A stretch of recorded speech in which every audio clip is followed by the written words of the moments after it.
Olá, me chamo Rubens e sou tenente-coronel da Força Aérea Brasileira. E por motivos óbvios, eu não posso divulgar dados sobre números de registros e nem sobre os membros da minha esquadrilha. Só posso lhes dizer que fazemos parte de um grupo mais reservado de militares que cuidam de assuntos específicos para o Exército e as Forças Nacionais. O que vou lhes contar ocorreu em meados de 27 de dezembro de 2019, quando, na operação, foram presos 5 militares venezuelanos em terras brasileiras. Os 5 são suspeitos de desertarem o exército venezuelano. Mas o que me fez mandar este relato não é isso. Sou militar desde os 18 anos e venho de uma família de tradição militar. O meu pai fez parte da divisão de pilotos que lutou na Segunda Guerra Mundial ao lado dos aliados. O meu avô foi comandante da Tropa 54 na Primeira Guerra. E somos de uma grande tradição militar. Mas nenhum treinamento que passamos nos prepararia para o que estava por vir. O dia estava claro e o céu azul em Boa Vista, Roraima. Os nossos super tucanos estavam abastecidos e prontos para decolar. Sei que as pessoas riem e zombam dos super tucanos, mas para a proteção de fronteiras e missões de reconhecimento, eles são perfeitos. E até invejado por muitos países, mas não vem ao caso. Bem, acontece que decolamos. Fizemos a formação padrão em forma de V e prosseguimos para a localização. E de uma certa distância já víamos a fumaça, a qual indicava não só um incêndio, mas também um confronto. Na primeira passada, vimos uma movimentação de pessoas correndo e algumas trocas de tiro, que indicava que o confronto estava ativo. E logo procuramos uma clareira próxima para pousar. E depois de sobrevoar umas 2 vezes, achamos um local bom para pouso. Era uma clareira bem próxima a uma fazenda ali perto. E logo informamos a situação ao Exército Nacional. Fomos orientados a prosseguirmos para uma localização próxima, onde esperaríamos por reforços.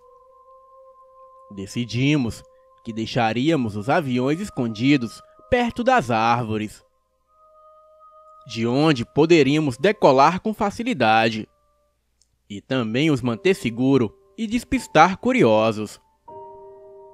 As tropas de apoio levariam cerca de 18 horas para chegar em nossa localização.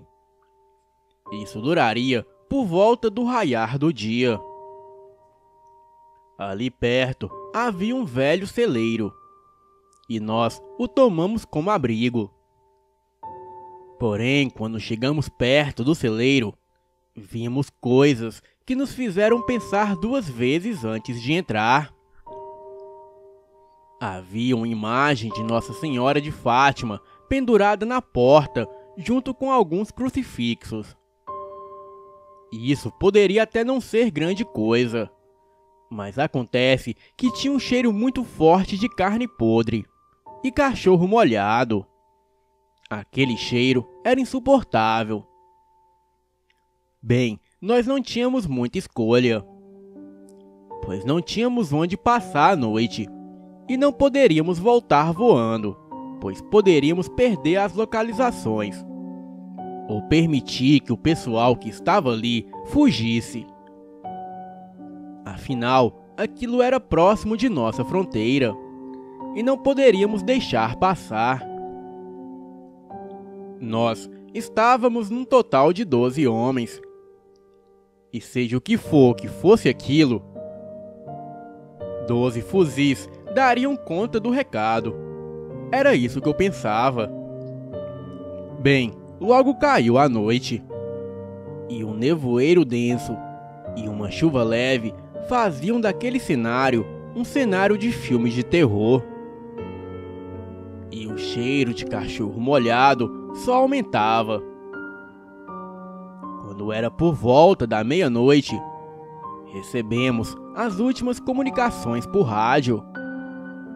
As mensagens estavam chiando e diziam o seguinte: atenção Esquadra 21, Esquadrão de Apoio Terra, deslocando às 12 horas. Previsão de chegada até vocês é de 16 horas. Qual a situação? Apanhei o pequeno rádio e, olhando a fumaça se desfazer ao longe, eu respondi: avistamos insurgente ao longe, aparentemente um pequeno grupo de rebeldes, armados com fuzis 7.62. Entretanto, tanto o som de tiro cessou, quanto o fogo também, mas não podemos fazer a confirmação visual. O som de ruídos foi interrompido pela resposta: mande uma equipe de batedores, averiguem a situação com cautela, mantenham distância e sejam cuidadosos, e passem as informações para o apoio. O silêncio de rádio é um comportamento normal para as Forças Armadas. E isso acontece em casos de missões mais secretas, pois não podemos chamar a atenção dos soldados do exército inimigo, e ninguém pode saber quais as operações. Ficamos divididos em grupos de 4, e 4 de nós iam ficar para manter a segurança do local, e os outros 4 iriam fazer a guarda e olhar os aviões.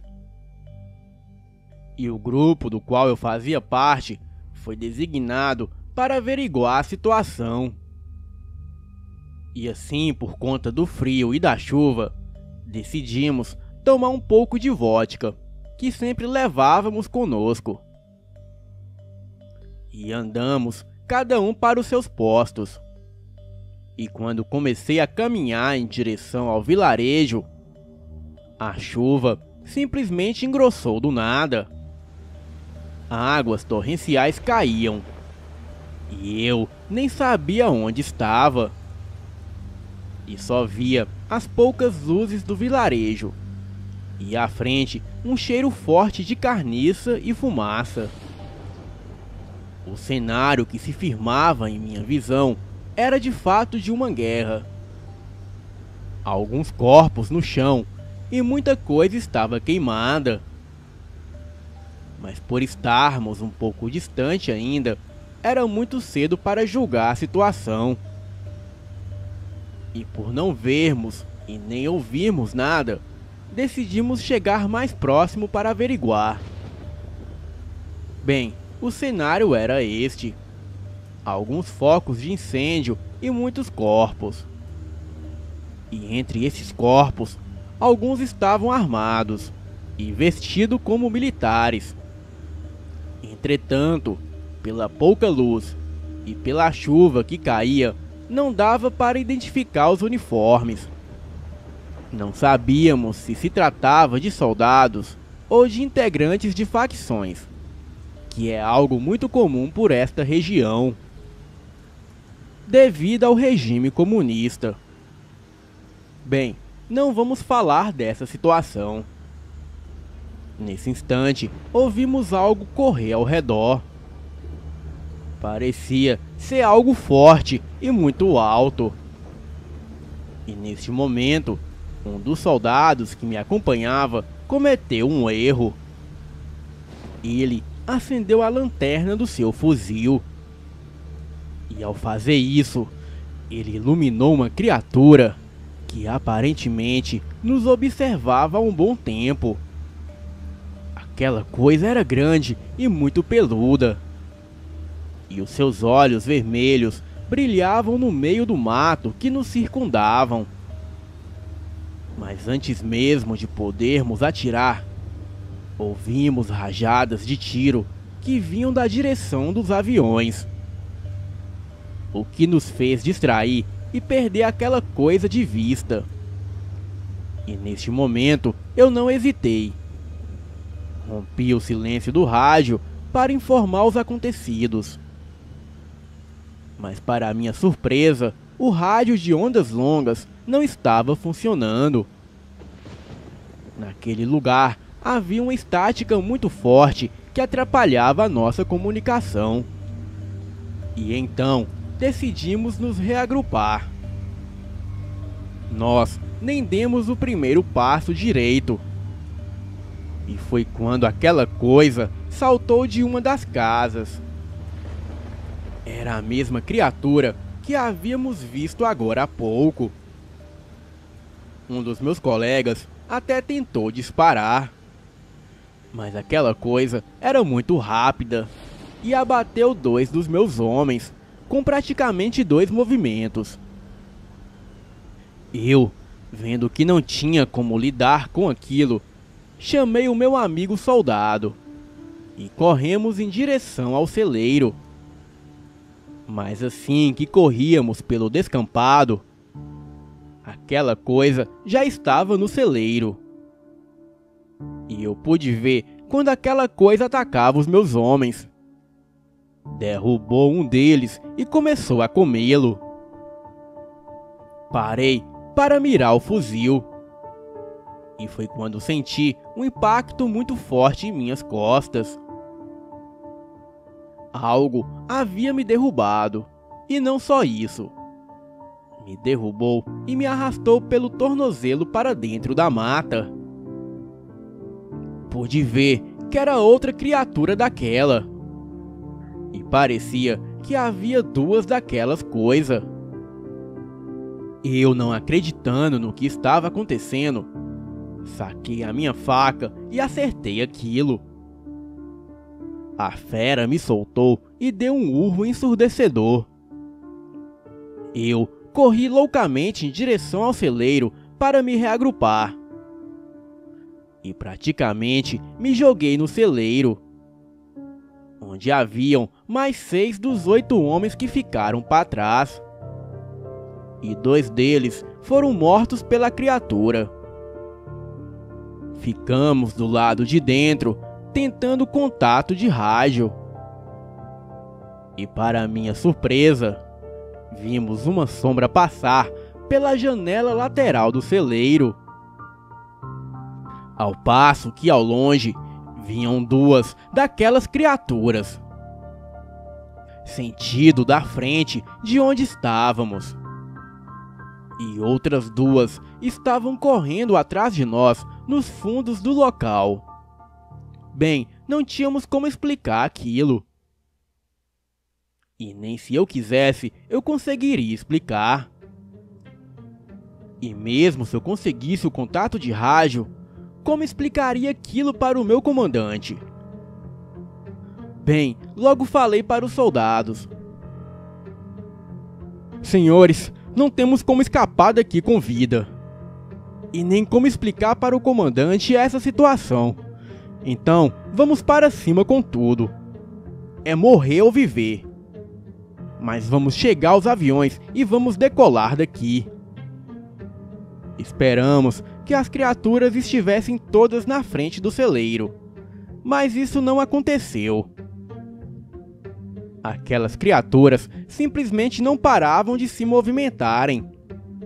Corriam de um lado para o outro e pareciam estarem ansiosas e muito sedentas por sangue. Naquele momento, nem passou pela minha cabeça que elas não haviam entrado para o celeiro. Então, eu não pensei nisso. Apenas destravei o fuzil e decidi que sairia dali vivo ou morto. Mas sairia. Eu simplesmente corri com os meus homens em direção aos aviões. Corremos muito, mas não o suficiente. E quando chegamos a uns 10 metros dos aviões, as criaturas nos encurralaram. E foi aquela bagunça de tiros para todos os lados. Coisas correndo e pessoas sendo derrubadas e machucadas. Eu fiz a única coisa que consegui. Enquanto todos atiravam e tentavam matar aquelas coisas, eu corri para o meu avião. Sei que quem me viu naquela hora achou que eu ia fugir dali sem ajuda. Mas não foi isso que eu fiz. Assim que entrei no avião, eu abri o canopy, que é aquele vidro que fica na cabine do avião. Apanhei uma granada de gás que sempre levávamos no avião para casos de emergência. E antes de poder mirar para jogar, ouvi um barulho alto de um impacto no metal. Senti uma coisa grande me bater nas costelas. Uma dor como se eu tivesse levado uma facada. E senti as minhas entranhas remoerem. Logo, caí meio que de lado, mas não antes de puxar o pino da granada. O gás logo escapou e vi aquelas coisas virem em minha direção.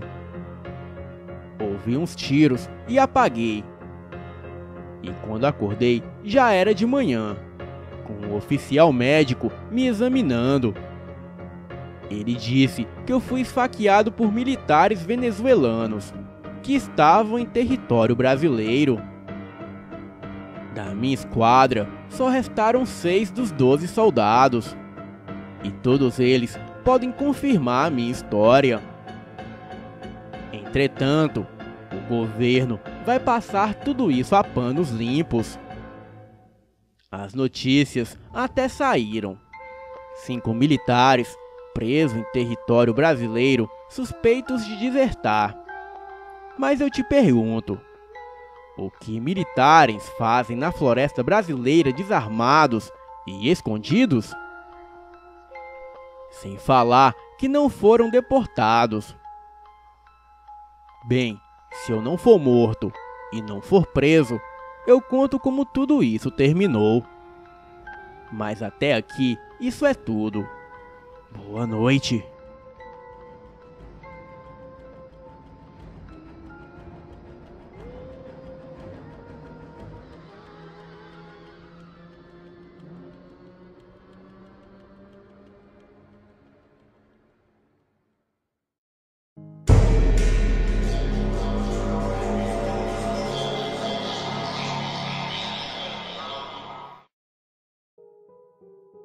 Olá, Rafael. Eu me chamo Maria. Tenho 87 anos e este fato se passou quando eu tinha os meus 17 anos e morava no interior de Minas.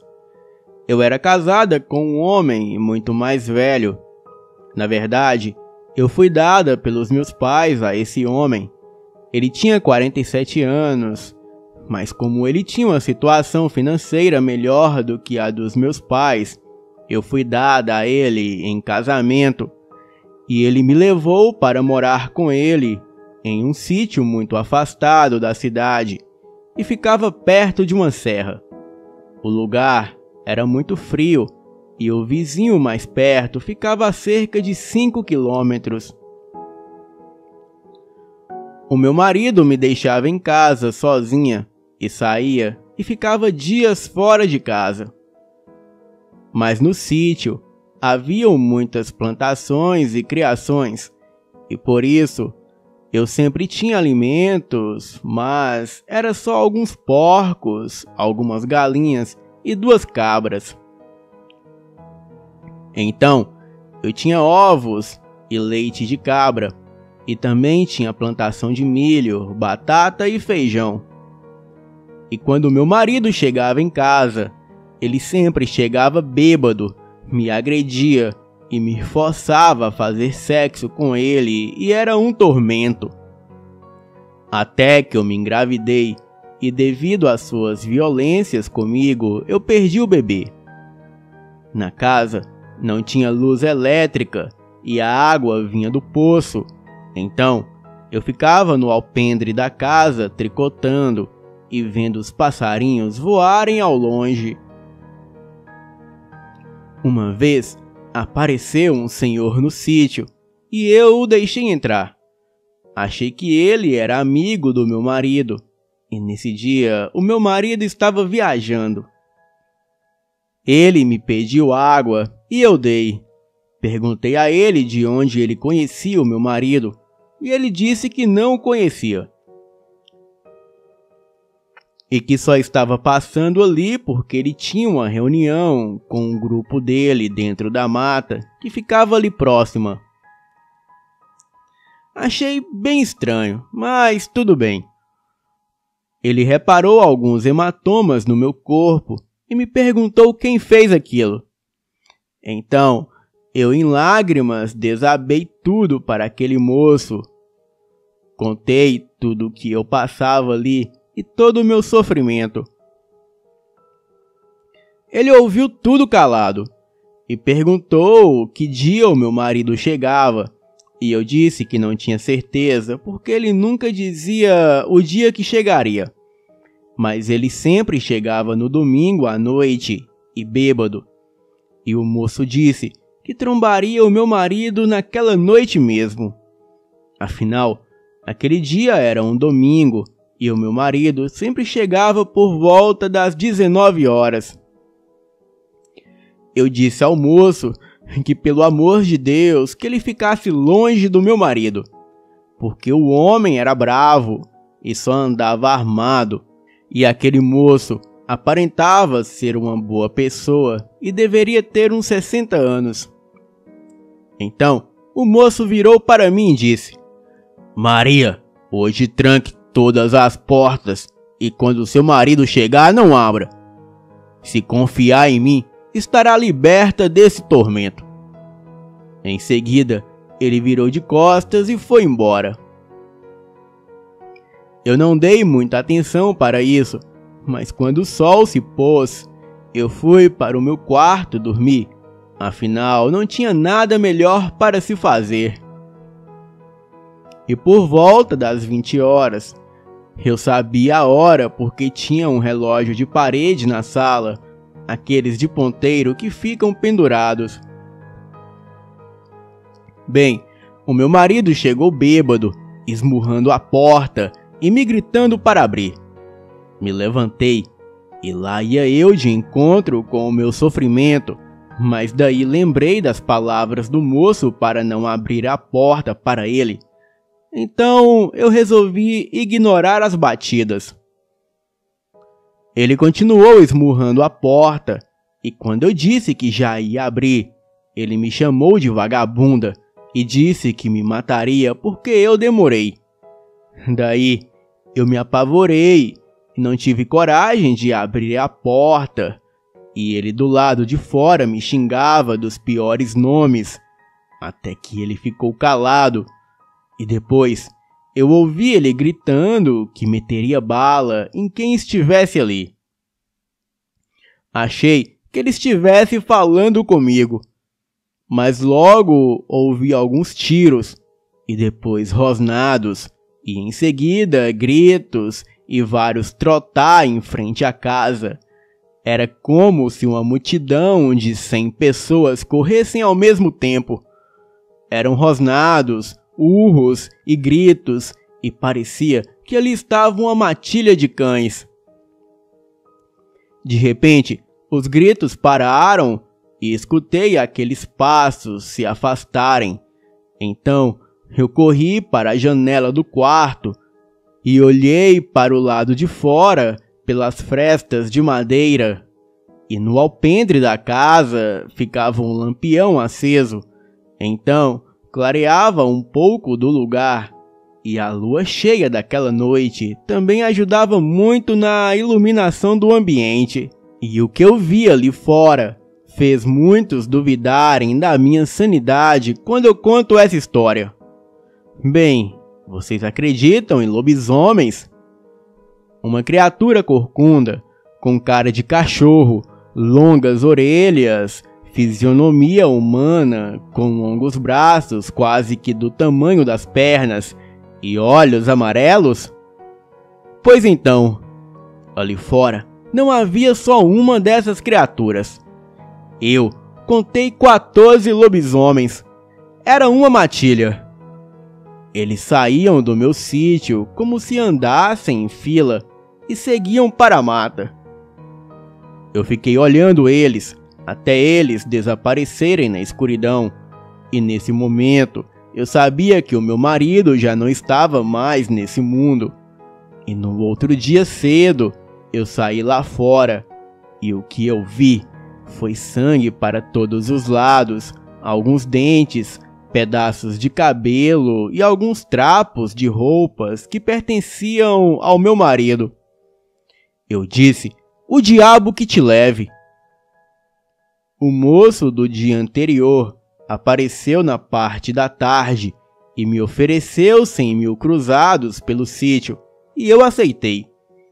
Ele disse que ali seria um bom local para ele se reunir com os amigos para se tratar de negócios, porque ele precisava de um lugar assim, isolado, e que o meu marido jamais iria me perturbar de novo, a menos que ele conseguisse escapar do inferno. E em seguida, o moço deu uma gargalhada. Eu arrumei as minhas poucas coisas e saí às pressas, e enquanto eu ia embora, eu reparei vários outros homens estranhos vindo para o sítio que eu acabara de me mudar. Eu me mudei para Belo Horizonte e com o dinheiro eu comprei uma casinha. Arrumei um emprego numa fábrica de costura e me casei com um bom homem.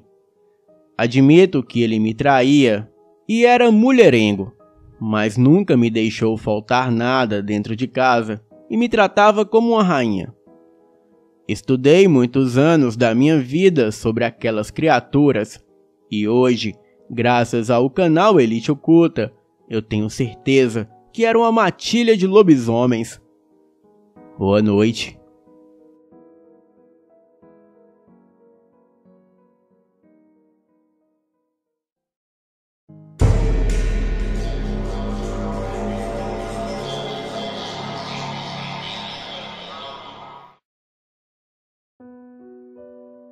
Boa noite, Fael. Eu me chamo Daniel e tenho um relato muito obscuro. Bem, eu moro no centro de Fortaleza, no Ceará, e quando eu tinha 18 anos, eu fui morar em uma casa emprestada. E ela era muito grande, e aos fins de semana eu gostava muito de ir ao pagode. O pagode chamava Ana Maria e ficava no centro de Fortaleza, e eu ia todas as sextas-feiras. Bem, eu fui para o pagode, e nesse dia eu fui com a minha irmã chamada Vânia. Porém, eu não tomei nada de bebida alcoólica, só tomei algum refrigerante. E quando terminou o pagode, por volta das 22h30, a minha irmã me falou: "Daniel, hoje você pode ir sozinho para casa, pois eu e minhas amigas vamos em outro lugar." Eu disse tá bom. Eu fui para casa sozinho. E quando cheguei em casa, eu tinha que passar por 2 portões. Um portão pequeno, que era da área, e o grande, da porta de entrada. Nessa noite eu estava sem sono, e só encostei os 2 portões e deixei a porta sem trancar na chave. Armei a rede na sala e fiquei esperando a minha irmã, pois eu estava sem sono. E nessa época não tinha luz em casa, então eu me deitei e fiquei ali só enrolado no lençol. E de repente eu notei que a minha rede estava balançando bem devagar e sozinha. Eu fiquei ali parado só observando o que estava acontecendo, e de repente a rede parou de se balançar, e depois de alguns minutos, a mesma coisa começou a acontecer de novo, e a minha rede estava balançando, porém muito mais forte. Eu pulei ligeiro e acendi uma vela, mas eu não vi nada. Me deitei novamente e alguns minutos depois começou a ventar muito forte. Eu comecei a ficar com muito medo e de repente eu ouvi o barulho do portão pequeno da rua se abrindo. Então eu me levantei e fui logo olhar pelas cortinas da janela para ver se era a minha irmã. Mas quando eu olhei, o portão estava fechado e não era ninguém. Bem, isso já era por volta de meia-noite e eu fiquei meio confuso.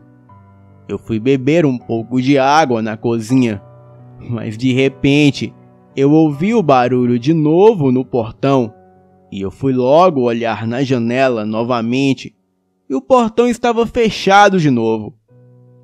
E enquanto eu olhava na janela, eu ouvi o portão grande se abrindo.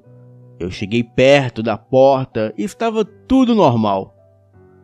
Porém, quando eu olhei no chão, perto da porta, dali foi saindo aos poucos uma sombra debaixo da porta, como se fosse coisa de filme de assombração. Eu fui me afastando e essa sombra tinha 2 chifres pequenos. Então, eu me afastei da porta e olhei para a sombra, e em seguida ela começou a me seguir no corredor. Eu, dando vários gritos como se eu fosse um rato, eu corri desesperado para a cozinha da casa. Então eu comecei a clamar por Deus. E logo a sombra foi sumindo, e aos poucos eu senti um alívio, porém eu não consegui dormir. E depois de um tempo, quando a minha irmã chegou, eu ainda estava acordado e apavorado, mas não contei nada a ela.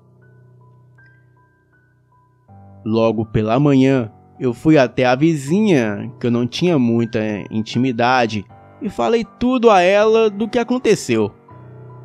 Ela riu um pouco de mim e disse em seguida: "Meu filho, eu não quero nem lhe contar, mas nessa casa aí que você mora, viveu um homem que fez pacto com o diabo.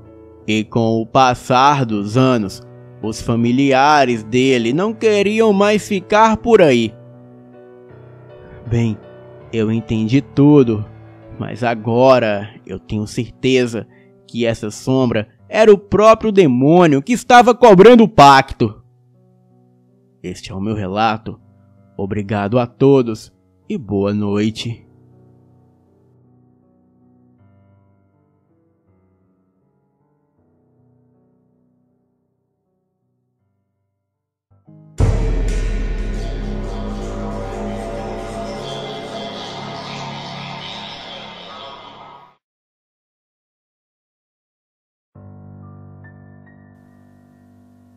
Boa noite, Fael. Eu me chamo Luiz Otávio, tenho 26 anos e moro em Jacarezinho, no Paraná. O fato que eu vou contar aqui me deixa com calafrios toda vez que me lembro. Quando eu tinha 16 anos, nos mudamos para uma fazenda no interior do Paraná. A fazenda fica no final de uma estrada de terra, numa aldeia rural. E circundando a fazenda é só campos e área de florestas dispersas. A nossa casa não é muito grande. Apenas o terreno ao redor da casa, que é enorme. Na frente da fazenda há um gramado aberto com algumas pequenas árvores aqui e ali. Bem, como algumas partes mais altas e mais baixas, e não é totalmente plano. Mas é um lindo lugar, e também tinha um rio que passava bem próximo. E depois de 1 quilômetro, o campo termina e começa a floresta.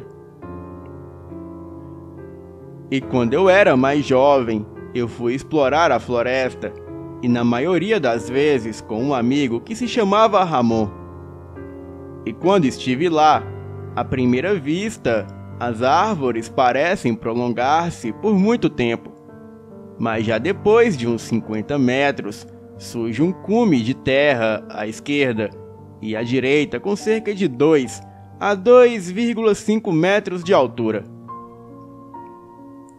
Então, de repente, como se estivessem no lugar errado, aparecem algumas cabanas, sem padrão em suas posições, espalhadas por cerca de 250 metros, com um lago raso e mata espessa nas laterais, e entre elas gramas e arbustos finos e algumas árvores. A coisa toda parecia mais um acampamento cigano, com várias tendas, madeira queimada do que parecia ser uma fogueira e alguns objetos estranhos que pareciam ser religiosos. E o mais estranho é que no local parecia ter só idosos, mulheres e crianças. Mas ficamos de longe, observando tudo sem sermos notados. E todas as cabanas pareciam terem sido construídas nos anos 80, com tetos planos. Pensamos que tudo aquilo era muito estranho, mas poderia ser apenas um acampamento cigano, isolado, ou até mesmo indígena, ou algo assim. Mas quando nos aproximamos escondidos e olhamos pela janela, lá dentro a maioria das tendas estavam quase vazias, mas tinham roupas, camas e cobertores, e todos os cobertores e a maioria das roupas eram vermelhas.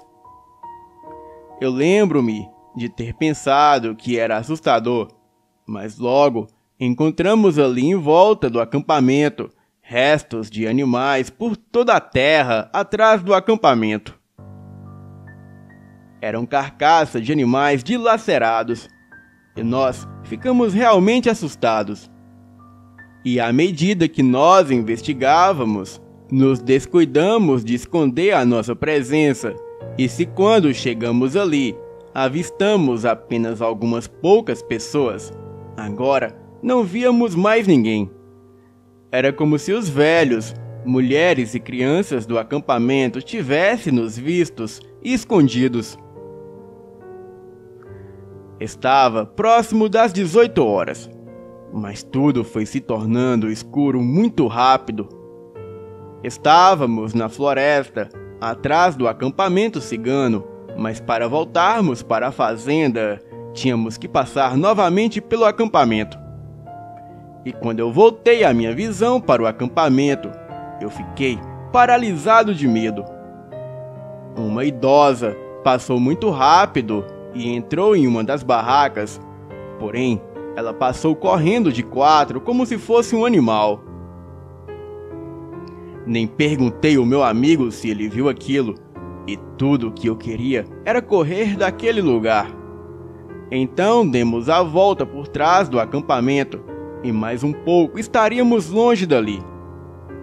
E quando chegamos ao final da floresta, já a 1 quilômetro do acampamento, paramos para recuperar o fôlego, e foi quando perguntei para o Ramon se ele viu aquela cena bizarra da velha correndo como um bicho, e ele disse que não. Que o que ele viu foi muito pior. Ele disse que olhou para cima de uma árvore e viu um homem estranho lá em cima, e o homem era moreno, estava sem camisa, e os seus olhos pareciam negros e sem vida. E rapidamente ele voltou à visão em outra árvore, e ali também havia outro homem da mesma forma. E foi aí que ele percebeu que haviam vários homens nas árvores, um em cada árvore, e todos ali, imóveis, olhando para nós. Isso me deixou completamente arrepiado, mas logo tive a impressão de que estávamos sendo observados. Então, logo fomos embora. E quando chegamos na estradinha de terra que levava para a fazenda, eu vejo um homem alto, encapuzado, com roupas escuras, caminhando em nossa direção, a cerca de 80 a 100 metros de distância. Ele estava com o que parecia ser um rifle, empunhado em suas mãos. O meu amigo e eu começamos a correr em direção à minha casa, mas o homem continuava nos seguindo, ou melhor, correndo atrás de nós. Ele gritava para nós pararmos, mas quem era o doido de parar para conversar com um homem armado? Chegamos ao cume, o meu amigo pula primeiro e eu o sigo. Corremos e não paramos de correr até estarmos em casa novamente. Mas aí, as coisas não terminaram aí não. Aquele final de semana, o meu amigo ficaria na minha casa e nós não comentamos aquele assunto com a minha família. A casa da fazenda era de 2 andares, sendo que o meu quarto ficava no andar de cima e os dos meus pais na parte de baixo. Isso devido a minha mãe ter um problema na coluna e não conseguir ficar subindo escadas. E por volta de 11 da noite, o meu amigo e eu desligamos o PlayStation e ficamos deitados, conversando sobre o ocorrido mais cedo. E por mais que ele dissesse que não tinha certeza do que viu, eu sei que tudo o que eu vi foi real. Inclusive a sensação de estarmos sendo observados. E talvez tivesse mais daquelas pessoas em cima das árvores nos observando. Alguns minutos depois, escutamos uivos bem alto do lado de fora da casa. Fomos até a janela e o que vimos foi algo de gelar a espinha. Haviam várias mulheres, idosas, nuas, no terreno da fazenda. Elas estavam paradas, olhando para a casa, mais especificadamente na direção da minha janela. E quando elas notaram que o meu amigo e eu estávamos ali na janela, elas correram como animais para dentro da floresta. Mas essa não foi a pior parte, pois a nossa atenção estava 100% voltada para as mulheres, e não olhamos para baixo da janela. E de repente escutamos um tiro na nossa direção. Eu olhei no susto para a direção do atirador, e ali com a espingarda em punhos estava aquele homem estranho que encontramos mais cedo com a arma apontada em nossa direção. E um segundo depois, eu escutei o barulho de algo muito pesado cair no chão e correr, gritando e urrando para dentro do mato. Então, aquele homem disparou mais 2 vezes na direção da coisa. Aquilo que estava escalando a nossa janela, enquanto as mulheres nuas distraíam a nossa atenção, era um lobisomem. E quando aquilo caiu no chão, eu pude notar que parecia um boi de tão grande que era. Tinha pelos negros, cabeça de cachorro, braços longos e garras em suas mãos. A criatura pretendia invadir o meu quarto e nos atacar, enquanto as encantadoras idosas nuas nos distraía com seus charmes. E graças àquele homem estranho, o pior não aconteceu. Ele correu atrás da criatura e desapareceu, e nunca mais o vimos. E por incrível que pareça, nem o meu pai e nem a minha mãe acordaram com os barulhos dos tiros. E até o meu irmãozinho na época, que tinha menos de 1 ano, acordou e ficou chorando. Porém, nada dos meus pais acordarem. Cheguei a pensar o pior, que talvez, sei lá, os meus pais estivessem mortos. Mas depois de alguns minutos, finalmente eles acordaram com o choro do meu irmão. Nunca contamos aos nossos pais ou a qualquer outra pessoa este ocorrido.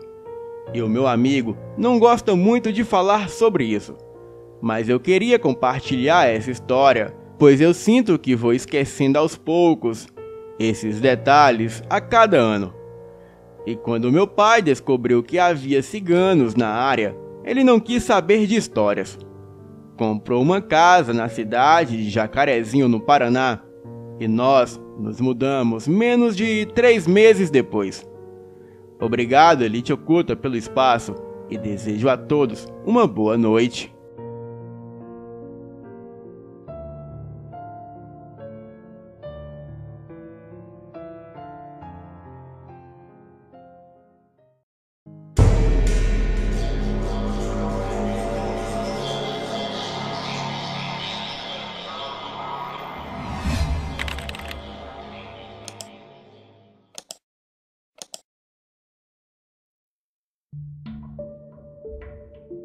Boa noite, me chamo Nilson, tenho 20 anos e moro na região norte do país. Eu já tinha me decidido que não falaria disso com mais ninguém. Entretanto, ao dividir a minha experiência com as pessoas, eu penso que provavelmente isso me ajude a esquecer esse absurdo que ocorreu, fazendo com que um dia talvez eu possa melhorar. Bem, é uma forma de desabafo. E o que ora eu posso escrever aconteceu comigo, o meu irmão Charles e o meu amigo Ricardo, há cerca de 4 anos atrás, quando no final de uma festa íamos para casa no meio da madrugada e nos deparamos com algo bizarro. Íamos pela estradinha de areia, rodeada por matas em volta. Era uma boa caminhada até as nossas casas. O relógio marcava 3 horas da madrugada. O céu estava nublado e a noite estava muito escura. E foi quando saímos da festa de aniversário em direção às nossas casas. Claro, tínhamos bebido demasiadamente, mas por já estarmos acostumados, quase nem fez tanto efeito a bebida. Um fato preocupante aquela noite é que era quaresma. Porém, já estávamos acostumados a sair para festas nessas datas santas, pois no começo ficávamos bem preocupados, mas como nunca aconteceu nada, acabou que perdemos o medo. Então saímos e pegamos a estradinha. E após andarmos por certo tempo, o Ricardo então disse: "Vamos pegar um atalho que conheço." Era uma trilha cortando a mata que saía de frente para a rodovia. Bem, concordamos e fomos. De repente, em uma certa parte do caminho, notamos um cheiro terrível. Era um cheiro podre e azedo. Subitamente nevoou e não conseguimos ver mais nada. Então começamos a ouvir uivos e um pio de coruja. E foi aí que o meu irmão disse: "O que é aquilo?" Olhamos em direção a uma árvore que ficava lateral a uma encruzilhada e vimos ali perto vários cachorros negros e enormes. Eles estavam passando de um lado para o outro, como que guardando algo. Entretanto, eles pareciam estarem mutilados. Então, logo um daqueles cães veio em nossa direção. E qual não foi o nosso espanto ao ver que aquele cão não tinha um dos olhos, e o seu único olho era vermelho como brasa incandescente. Entretanto, o cão rosnou muito para nós. Aquela fera deveria ter 1,5 metro de altura em 4 patas. Era enorme e assustador. O Ricardo pegou um pedaço de pau e jogou no animal. Ele rosnou como se estivesse rindo de nós, fingiu se espantar e correu. Com muito medo, nós 3 ficamos bem próximos um do outro. E foi quando meu irmão xingou e reclamou que pisou em algo melado. Percebemos que o chão estava todo melado com uma gosma escura e bem pegajosa, sendo que o mau cheiro parecia vir dessa gosma e não parava. Dali a pouco, começamos a ouvir vozes desesperadas gritando: "Por favor! Por favor! Salve minha alma! Salve, minha alma! As vozes vinham de dentro daquela árvore que os cães rodeavam, e da mesma saía labaredas de fogo, como se a árvore estivesse em chamas. E em seguida, vultos de pessoas começaram a sair de dentro da árvore para o chão. E logo pensamos: ah, é palhaçada de algum imbecil querendo nos assustar. Infelizmente, estávamos errados. Não existia ninguém brincando conosco. O que nos fez chegar a essa conclusão foi quando vimos várias pessoas nuas em volta da árvore e deitadas no chão, voltadas para cima e mexendo os braços, como que se estivessem afogando. Então, o meu irmão gritou: "É um acidente!" Claro, não poderíamos nos permitir fugir tanto da realidade, e só poderia ser um acidente horrível com muitas vítimas. Bem, estávamos errados de novo. E de repente, chegamos bem perto para ver o que era aquilo. E concluímos que seres mutilados eram tragados pela terra como que se afogando em um mar negro. A nossa fé nunca foi lá essas coisas. Entretanto, rezamos como monge ao assistir aquele absurdo. Mas não foi tudo. Aqueles pobres desgraçados exigiam a nossa ajuda. E alguns até pediam as nossas almas. Aqueles cães que estavam ali próximos atacavam aquelas almas e comiam as suas carnes. Olhei para o meu irmão e para o Ricardo, e eles, com seus olhos esbugalados, diziam: "Ô Nilson, isso não está acontecendo! Diga que não está!" Não conversamos muito, e naquele momento corremos feito loucos, pois concluímos sem dúvida que era uma visão clara do inferno com as suas almas condenadas, e os cães do diabo que estavam evitando que aquelas almas fugissem. Aquele enorme cão, que o meu irmão jogou um pedaço de pau, percebeu a nossa fuga e veio correndo atrás de nós. Mas para o nosso terror, aquela coisa se pôs de pé, de um modo grotesco, e veio correndo como uma pessoa em nossa direção.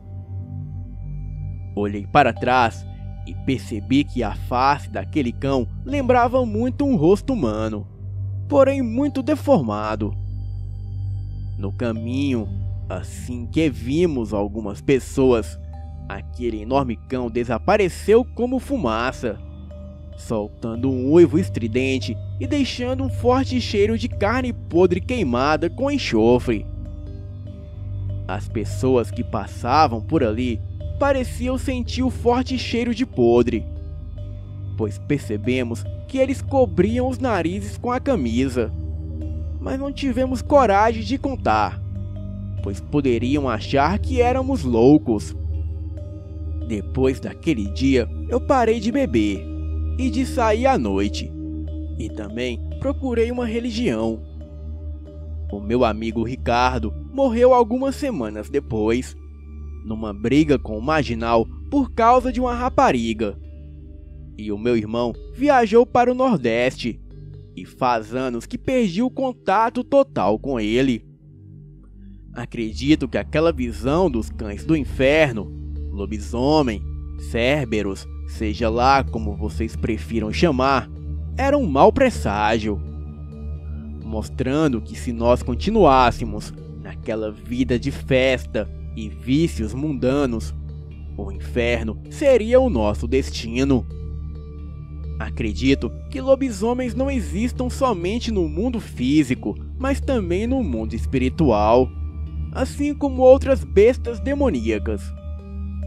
O divino foi o meu maior testemunho e me protegeu de eu ser levado à loucura naquele dia infame, o qual nunca mais esquecerei e que me marcou de uma forma muito forte. fazendo com que eu agora acredite que os mistérios do além estão presentes em nosso mundo, não importa onde. Boa noite.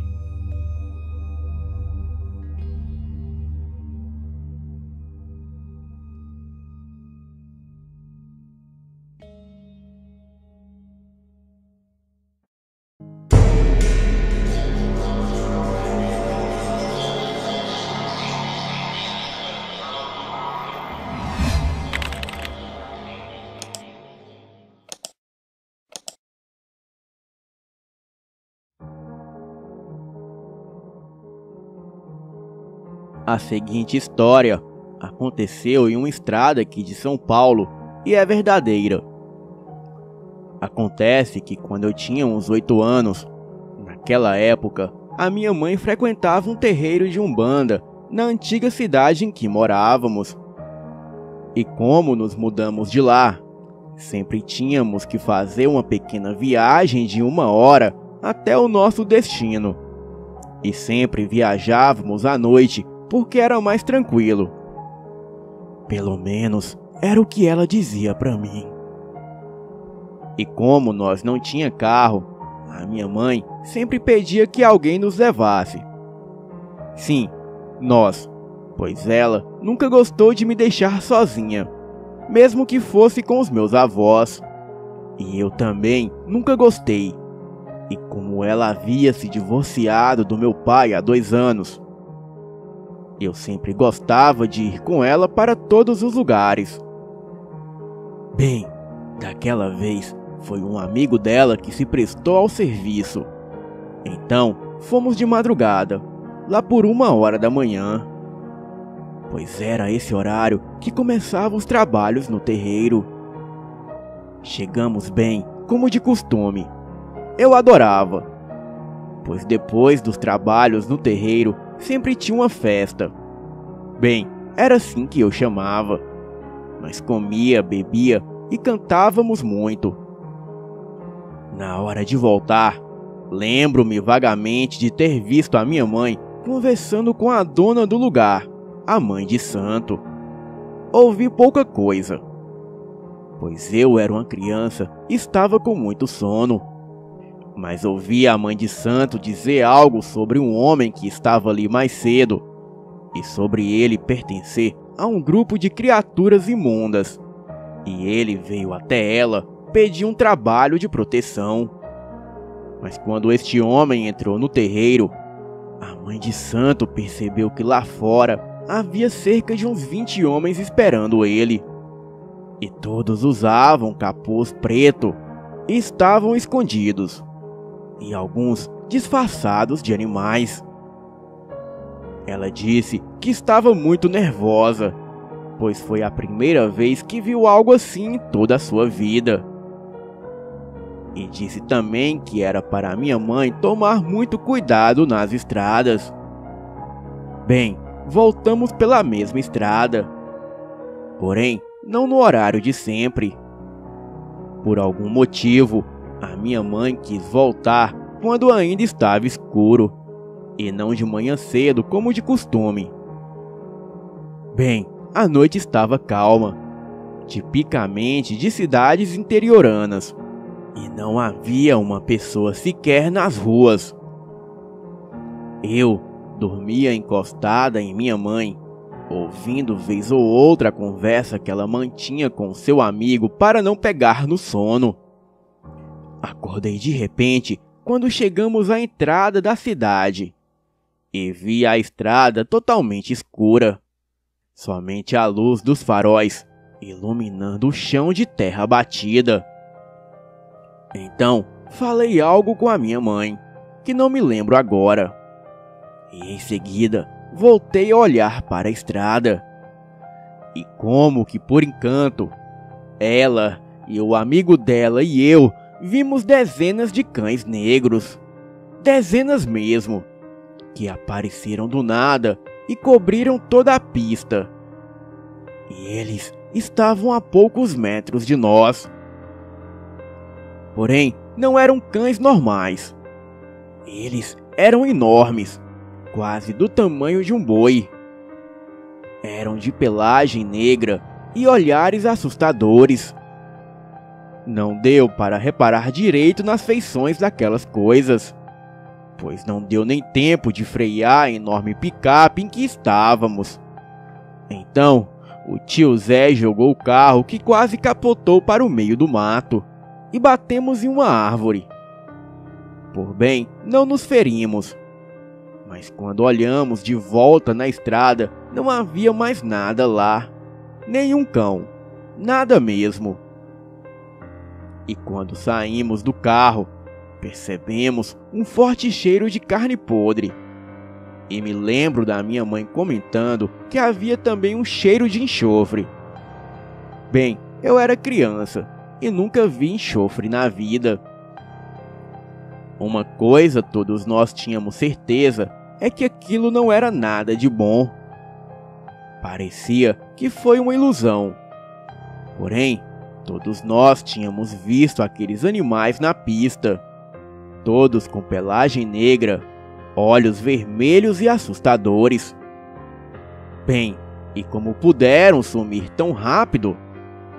A única coisa que sei é que quando a minha mãe retornou no terreiro e conversou com a mãe de santo, ela disse o seguinte: "Pode ficar tranquila, que o que você viu não vai mais te incomodar. Eles pegaram o que queria e agora foram embora para sempre. Boa noite."